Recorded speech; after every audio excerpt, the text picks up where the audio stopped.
اعوذ باللہ من الشیطان الرجیم، بسم اللہ الرحمن الرحیم۔ مشق، نیچے لکھے ہوئے لفظوں کا ترجمہ کریے۔ امید کہ آپ نے ماضی کی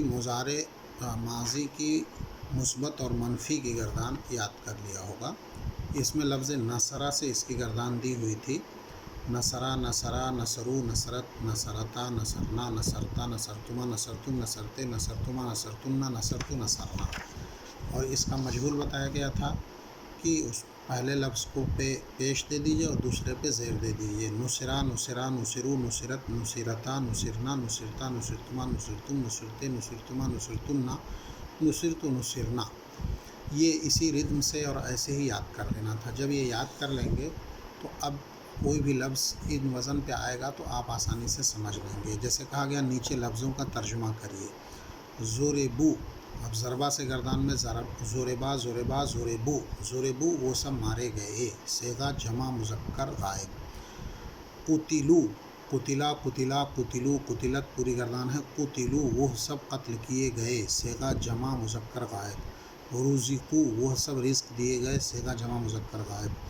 ضربنا، ضربا، ضربت، ضربتا، ضربنا وہ سب عورتیں ماری گئیں۔ نصرتم تم سب مردوں کی مدد کی گئی۔ ظلم تو مجھ پر ظلم کیا گیا، صیغہ واحد مذکر غائب۔ اس طریقے سے یہ آپ خلقتن تم سب پیدا کی گئیں، فتحت کھولا گیا، ذکرت ذکر کیا گیا، اور رزقتم تم سب روزی دیے گئے۔ فعل کی مثبت اور منفی دو قسمیں ہوتی ہیں، مثبت افرمیٹیو سینٹینس اور منفی نگیٹو سینٹینس۔ تو جو پڑھایا گیا وہ مثبت تھا، اگر اس کو منفی بنانا ہو تو اس سے پہلے ما لگا دیا جائے تو منفی بن جائے گا۔ جیسے فعلا کیا، ما فعلا نہیں کیا۔ بتایا گیا تھا اس سے پہلے کہ ما کے تین میننگ ہوتی ہیں، مائے نافیہ، مائے استفہامیہ، مائے موصولہ۔ تو ما اگر اسم سے پہلے آتا ہے عموماً تو وہ مائے استفہامیہ، جیسے ما اسم کا، تمہارا نام کیا ہے، اور ما فعلا اس نے نہیں کیا، فعل سے پہلے آئے گا تو ما رہتا ہے۔ دو جملوں کے بیچ میں آتا ہے تو مائے موصولہ دو کو جوڑنے کے لیے ہوتا ہے۔ تو ما کے معنی نہیں۔ اگر کسی فعل میں کام کا ہونا بیان کیا جائے تو اسے فعل مثبت، جیسے سجدہ اس نے سجدہ کیا، اور کسی فعل میں کام کا نہ ہونا بیان کیا جائے تو اس کو منفی کہیں گے، جیسے ما سجدہ سجدہ نہیں کیا۔ ماضی مثبت کے شروع میں ما بڑھانے سے ماضی منفی ہو جاتا ہے، جیسے ما نصرہ مدد نہیں کیا، ما ضربہ نہیں مارا۔ اب ماضی کی بھی کئی قسمیں ہوتی ہیں، ماضی قریب، ماضی بعید، ماضی ناتمام، ماضی احتمالی، ماضی تمنائی۔ ماضی قریب کا مطلب یہ ہوا کہ ماضی میں ابھی بھی قریب میں ہوا، اور بعید کا مطلب بہت زیادہ زمانہ گزر گیا، اور ناتمام کا مطلب جو استمرار ہو، ناتمام ہو، اور ماضی احتمالی مطلب ماضی شکیہ جس میں شک ہو، اور ماضی تمنائی جس میں جس چیز کی تمنا کی جائے۔ اس میں کچھ الفاظ کے بڑھا دینے سے یہ بن جاتی ہے، جیسے ماضی مطلب کے شروع میں قد بڑھا دینے سے ماضی قریب ہو جائے گا، جیسے قد نصرہ مدد کی ہے، مطلب ابھی ماضی قریب میں مدد کیا ہے۔ اور ماضی مطلب کے شروع میں کانا بڑھا دینے سے ماضی بعید ہو جائے گا، جیسے کانا نصرہ مدد کیا تھا۔ ماضی ناتمام مضارع کے شروع میں کانا بڑھا دینے سے ماضی، جیسے کانا ینصرو مدد کرتا تھا، ناتمام کو استمرار بھی کہا جاتا ہے۔ اور ماضی احتمالی ماضی مطلق کے شروع میں لعلما بڑھانے سے ماضی احتمالی بن جائے گا، جیسے لعلما نصرہ مدد کیا ہوگا۔ اور ماضی تمنائی مطلب تمنا کرنا، ماضی مطلق کے شروع میں لایتما بڑھانے سے ماضی تمنائی بن جاتا ہے، جیسے لایتما نصرہ۔ یہ تو ہو گئی ماضی کی پوری بحث مکمل ہو گئی، ماضی معروف، ماضی مجہول، ماضی مثبت، ماضی منفی، پھر ماضی کی قسمیں۔ اب آئیے عربی میں دوسرا فعل جو ہوتا ہے فعل مضارع۔ فعل مضارع وہ فعل ہوتا ہے جس میں موجودہ اور مستقبل دونوں زمانے ایک ساتھ پائے جائیں، اس کو فعل مضارع کہتے ہیں۔ فارسی میں بھی فعل مضارع ہوتا ہے اور عربی میں بھی فعل مضارع ہوتا ہے۔ فعل مضارع کے اوزان اور ساری چیزیں وہی رہیں گی، بس اس میں کچھ نشانیاں بڑھ جاتی ہیں، جیسے یا تا الف نون، یا اتینہ، اس کو شاپ میں پڑھیے، الف تا یا نون 4 علامتیں ہیں۔ تو 14 صیغوں میں سے کچھ صیغوں کے شروع میں یا، کچھ میں تا، کچھ میں الف، کچھ میں نون بڑھے گی، اور کچھ کے آخر میں نون بڑھے گا۔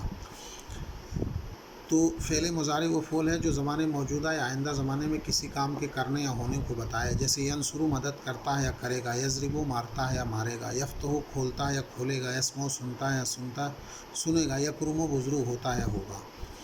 فعل ماضی کی طرح فعل مضارع کی بھی 14 صیغے ہی ہیں۔ ماضی میں تو ہر صیغے کی نشانی آخر میں ہوتی ہے، مگر مضارع میں ہر صیغے کی نشانی شروع اور آخر دونوں جگہوں پر ہوتی ہے۔ لہٰذا مضارع کے صیغوں کے صحیح معنی کرنے کے لیے لفظ کے اول اور آخر دونوں خیال کرنا ہے۔ یہاں پر جو نشانی ہے وہ شروع اور آخر دونوں جگہ ہوگی۔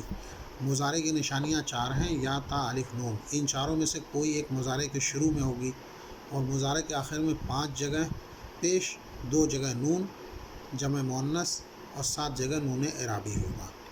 بس اتنا 2 لائن یاد کر لیجئے کہ علامت شروع میں 4 ہوگی اور آخر میں 14 میں سے 5 صیغوں پہ پیش رہے گا، 2 جگہوں پر نون رہے گا جس کو نون اعرابی کہیں گے، اور 7 جگہوں کو 2 جگہوں کو نون مؤنث یا نون ضمیر کہیں گے اور 7 جگہوں کو نون اعرابی، یعنی 9 جگہ، 9 5 14، 5 صیغوں کے آخر میں پیش اور 9 صیغوں کے آخر میں نون رہے گا۔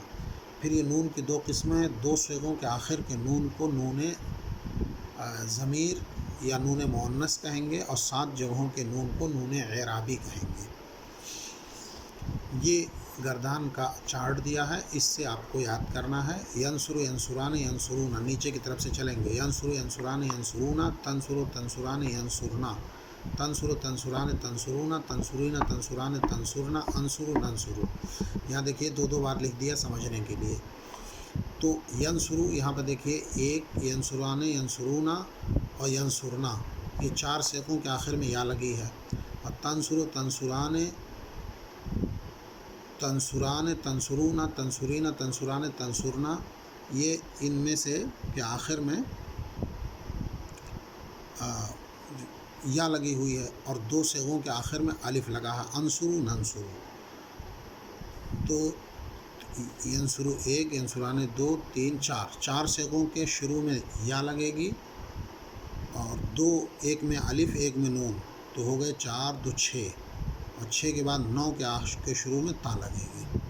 تو یہ گردان یاد کرنا ہے۔ جب اس کو یاد کر لیں گے تو اس سے یہ آپ کا مشق ہو جائے گی۔ بس یہ 2 پیج کا آج 3 پیج ہے، 15 16 اور 17، یہ 3 پیج سبق یاد کرنا ہے۔ اور جس طرح ماضی کی گردان یاد کیا ہے، اب تھوڑا سا دماغ لگائیں گے تو مضارع کی گردان بھی یاد ہو جائے گی آسانی سے۔